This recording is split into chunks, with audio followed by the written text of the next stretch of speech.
Hello everyone. Happy Monday. Happy Learning Board Monday. We are sticking with the whole intermittent fasting, now prolonged fasting. Any of you that are watching on the live, thank you very much. Anyone watching on the replay, I want to know where you're watching from. If you have seen my videos, if you find them valuable, drop the word value in the comments. It just helps me know that I'm actually doing some valuable content. If you find that you have something that you're really wanting to understand in more depth, then drop it in the comments, give me more ideas for future videos. And if you find my videos helpful and valuable and you can do me a favor, click the share button and I would be greatly appreciative to you for doing that. And I do want to give a huge shout out to one of my good friends and clients, Susie. She hooked me up with some eyelashes, y'all. Now, I decided to do no makeup Mondays just because Mondays get a little crazy. My one day without my daughter, so I pack it straight and I try to bring the knowledge to all of you. But you know what? Some days you just don't want to put on makeup. And so everyone's been raving about these magnetic lashes. Drop in the content in the comments if you have ever tried these magnetic lashes. You guys, game changer. No makeup at all, throw these suckers on and you're good to go. Anyhow, Susie, I tagged her. Reach out to her if you want to try some. Game changer. Okay, back to my stuff. Prolonged fasting. If you guys saw my live video, or really it was live, but I was posting it after the fact, with one of my friends who is also a client. And we decided to do a challenge last week. And what we did was a 24-hour challenge. The challenge was to see who could fast the longest within reason. We were not trying to be malnourished at any point, but we did want to try to make it a game. And we also did it with a third party.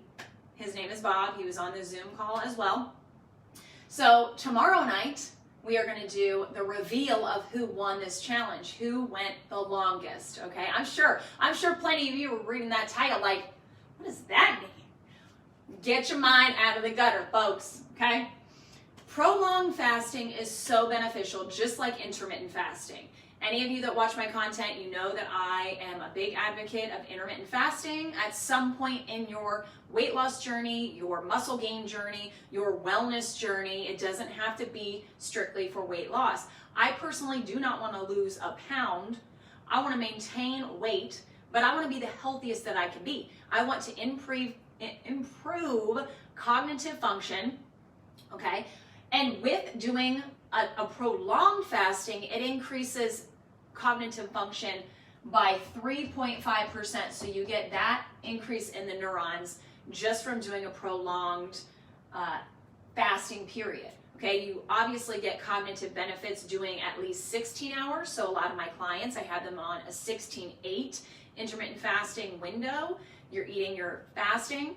And if any of you are watching this for the first time or you've never really understood the whole intermittent fasting and you want to know more details and you want to possibly work with me online coaching wise to get you on a plan that is structured for your needs, then drop a 1 in the comments. I can contact you after the video. But cognitive function, detoxification, we talked about autophagy, which is your body's cellular recycling process. And all in all, that's beneficial for so many reasons. If you scroll my feed, you can find the autophagy video. I think I've done now 2. And fat loss, obviously, fat loss for multiple reasons, one of which we are cutting calories because we are not consuming as much food. That just organically happens when you're shortening your eating window. Now, if you are in this for muscle gain, you can maintain the same amount of calories if you are able to eat a lot of food at one time, because with intermittent fasting, we're only eating 2 to 3 times within our eating window. Some people do it differently. Some people do 1 time a day. And others don't even do intermittent fasting, but they do the prolonged fasting maybe once a month or once a week even, depending on how many hours you are fasting. There are so many ways to go about this, and again, if this is something that sounds interesting to you and you feel like you've tried a lot of different approaches, yet you're groggy, you're lethargic, you're gaining weight, in the midsection, all over. You just don't feel like you know what you're doing, drop a 1 in the comments, and I am here to help. So, stem cell production, that is something I've not hit on yet. And they are finding more and more that with prolonged fasting, we tap into stem cell production, okay? So I'm sure you've heard this all over the place, especially when it comes to certain therapies potentially being beneficial for Alzheimer's patients and plenty of other patients out there. But for therapeutic reasons, you know, fixing the damaged tissue in our body, stem cells can do a wide variety of things. Some of the information is not so like clear cut yet. It's a very new thing, but it is pretty interesting that they have realized prolonged fasting does increase the stem cell production. My daughter leaves things on the floor that I'm tripping over. You'd think I would do a better job at clearing the way for you all, but you know what? Sometimes we just have to get it done. And when you have a toddler, kids of any age, it is what it is, right? Drop a agreed in the comments, any of you parents out there, if you feel it. You know, the other day when she was on this video with me, I was so stressed out. I'm like, oh my gosh, they're gonna be annoyed because of the juggle. And then I got so many positive comments and feedback from you guys. So thank you for understanding, and thank you for embracing the juggle, the struggle of the juggle, because that's what we are here to do on this planet. So that's what I always tell my clients. I'm like, look, or anyone that's figuring out whether or not they want to work with me. It's like, hey, I can have you like follow a plan all day, every day. And I think that's what majority of coaches out there do. They give a plan, they set them free. But like, I'm here to educate you on having the ability and the knowledge and the tools to troubleshoot through the chaos of life, whether you are on your game, you're off your game, with your family, not with your family, on vacation, working. I mean, that's what it's all about, because anyone can succeed on a plan if they're just at home and they're in their normal routine. They're not distracted with anything. They have no extracurriculars going on with the family, nothing. But then when that's thrown into the mix, what do we do? What do we do? Oh my gosh, what do we do? So again, I digress like I always do, but figuring out how to troubleshoot through life is the key here. Okay, so those are the reasons why we would do prolonged fasting. Plenty of other benefits. For me, the cognitive function, being able to be very, very on my game, focus, and you know, you just feel like you are a machine and you're able to just get things done without being distracted. And I think a lot of times, especially when I was eating like 5 to 7 meals a day, I mean, all my focus was on the clock. I'm like, when can I eat? When can I eat? I just ate. I need to eat again. I mean, who wants to live that way? And I know so many people are still living that way. Not to say you need to do fasting every day, all day, but there is a way to incorporate it in for a short period of time that's going to help you in the long run. So, okay, the preparation. 3 to 4 days of keto prior to doing your 24 to 72 hour fast. Some people go longer than 72, but they find that once you go past 72, there's really not that many other benefits, okay, to doing it. So now, 3 to 4 days of keto. You know, I'm not a big firm believer in keto for the long haul, because I don't think many people can maintain that, okay? Now, in preparation for this prolonged fasting, you're gonna do a lower carb. I tell all my clients that are going to embark on this to do lower carb, just because you are not going to feel nearly as hungry with consuming a lot less carbs, higher fat.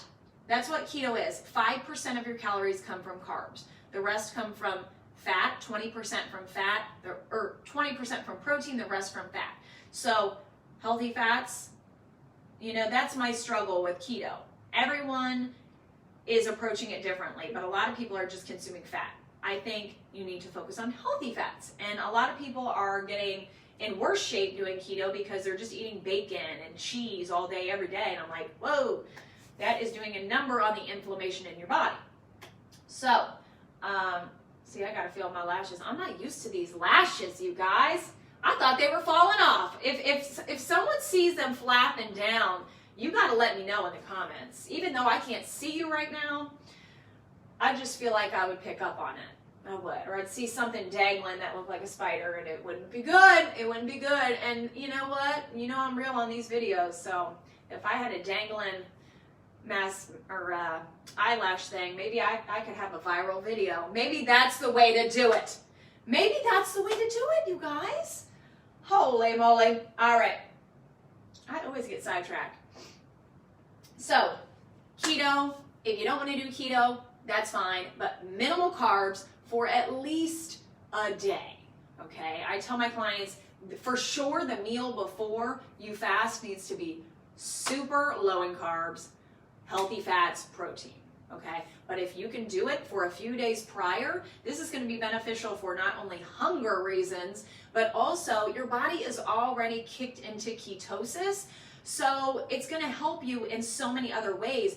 Fat burning, all these little things going on in your body are going to be tapped into already, whereas if you were just eating higher carbs and eating, you know, like a macro spread between your protein, your carbs, your fats, and then you go and you start doing your fasting, in order to tap into all of these things, it's going to take you 3 times as long to kick into it, whereas all these things will be activated so much sooner if your last couple days have been more protein, fat based and less carbs, okay?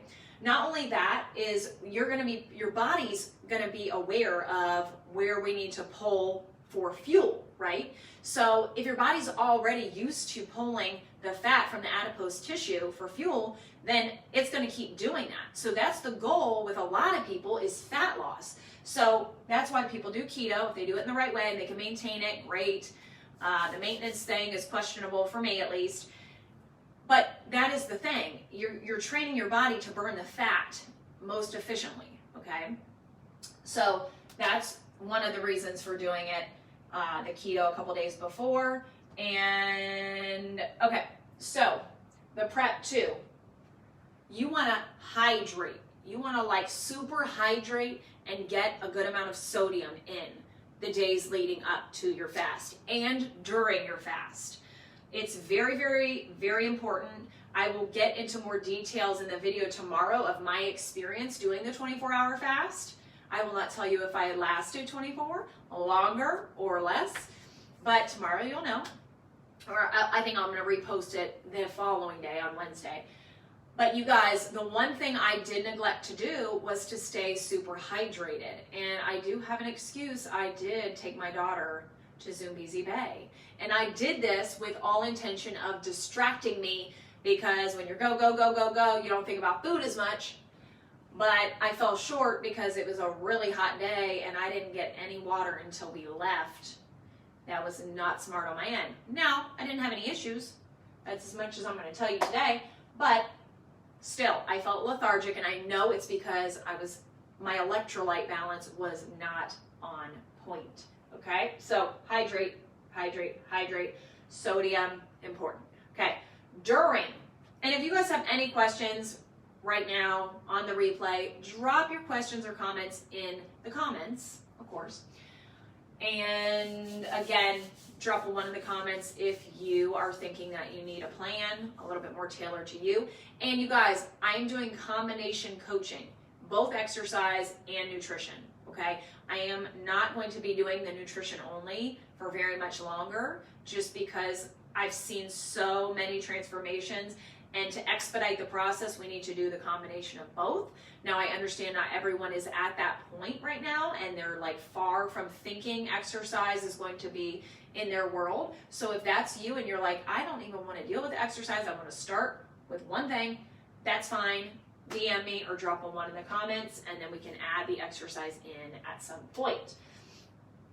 During, same thing with intermittent fasting, very limited on what you can consume during your fast. Makes sense, right? We are fasting. So, water all day. You can sprinkle a little sea salt in there. A little cream of tartar helps with electrolyte balance. And coffee, black coffee. You can do like a tiny little bit of unsweetened vanilla almond milk is what I do. If you want to do a tiny little sprinkle of stevia, if you absolutely can't stand it without. But you guys, you're going to get out of it what you put into it, and how strict you are is going to affect what you're going to get out of it, in the long run. So it's really up to you, but the tighter you can be, the better off you will be. Green tea is a big one. So they say tea, green tea is the best option. Matcha, great option. Apple cider vinegar. One shot. I know it's disgusting, but so many benefits to that. I could do a whole video on apple cider vinegar, but what I will say is that it does minimize your hunger. So that's one of the good key points in doing it during a prolonged fast, is that it's going to help satisfy you. So, or make you vomit. One or the other, guys. I love vinegar. I am Italian. I grew up literally drinking vinegar. My sister and I, anyone watching on the live or the replay, if you grew up with me and you can tell these people how I would drink vinegar. Literally, we would go to like parties and I would make like a bowl of vinegar and garlic salt and then have a carrot, and I would literally drink the vinegar and just chomp on my carrot or cut up things. I would even dip suckers in the vinegar, y'all. I'm a weirdo. I know it, and I am embracing the weirdo, okay? But here we are teaching the world, right? At least the Facebook world. All the vinegar love and glory. Okay, so the things you cannot have: fat-soluble vitamins, anything antioxidant wise. So a lot of you take supplements that have antioxidant powers. We are trying to stress our bodies, stress our cells, okay? Doing this, we are putting our body in a state of stress, yes. But at the end of the day, we are trying to toughen up our body. We're trying to kick our body out of sync. We're trying to train our body to be soldiers, our cells to be soldiers and strong. And you need to stress out the cells. So if we're doing anything kind of like antioxidant, which is beneficial and helpful for our cells, that's totally going against everything that we're trying to do. So we want to stress the body, and that is not helping, okay? Now, what you want to do during light cardio, light weights. A lot of people would think, I'm just going to just do 3 days or 2 days or however long you're fasting. I'm not going to work out. That was kind of my mentality too. But then towards the end, well, I won't tell you what hour it was, everything started kicking back into gear. So I was kind of lethargic, and then everything shifted, and my body, I'm sure, was in ketosis, and I was starting to feel good. I was like catching my second wind, and I'm like, okay, I'm going to do a little weights. I'm going to do a little something. And obviously, if you're at Zoombezi Bay, you're moving, you're active. I wasn't just sitting around. I don't think anyone with a toddler is ever sitting around. So that's something to keep in mind. You want to keep moving very lightly, slowly, not heavy weights, just keep moving. What to expect when you're doing it, okay? So if you're a diabetic and you're checking your blood sugar and you're like, whoa, why is my blood sugar like a little bit higher? I'm fasting. What is the deal here? It's all okay. It really is okay. It's something called peripheral insulin resistance. I'm not going to get into all the specifics of that today, but it has something to do with your body not getting the nutrients and not having to spike insulin, so it kind of pushes the glucose out into your bloodstream instead of stashing it. And for a short period of time, your blood sugar is going to look high.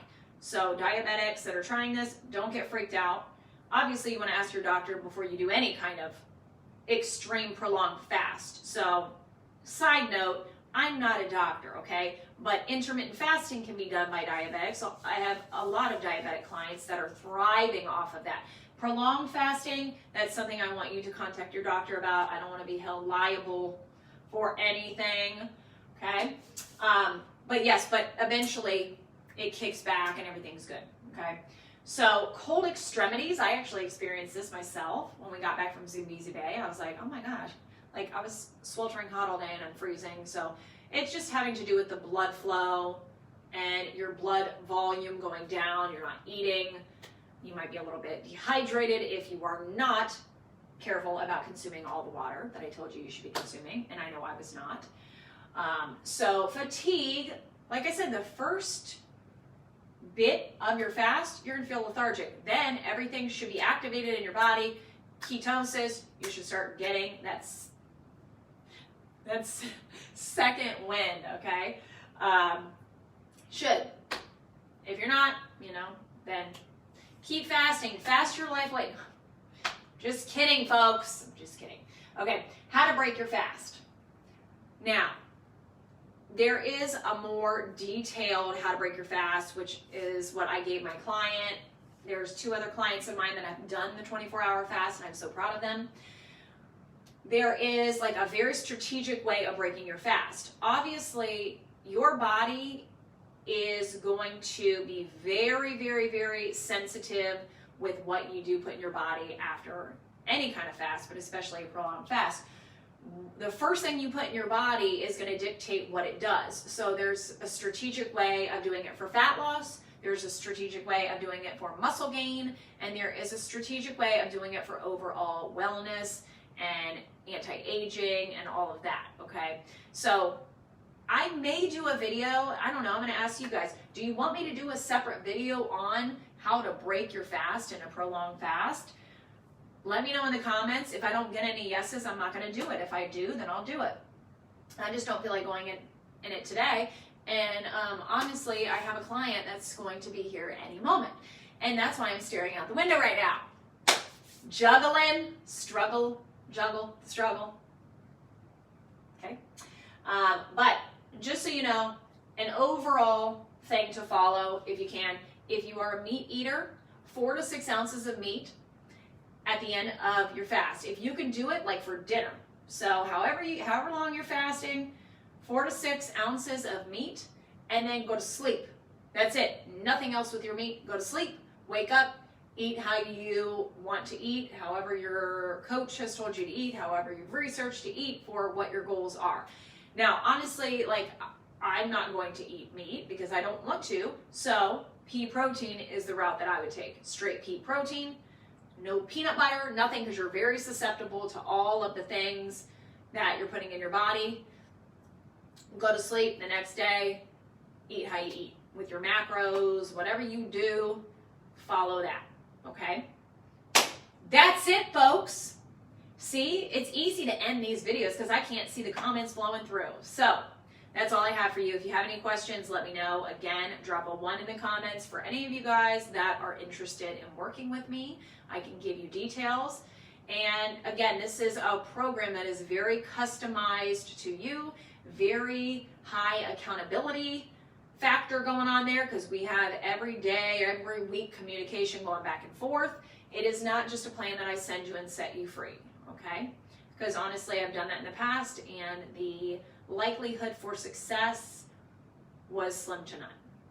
It's just how it is. I want accountability for new things that I'm doing, so it's the truth for most people.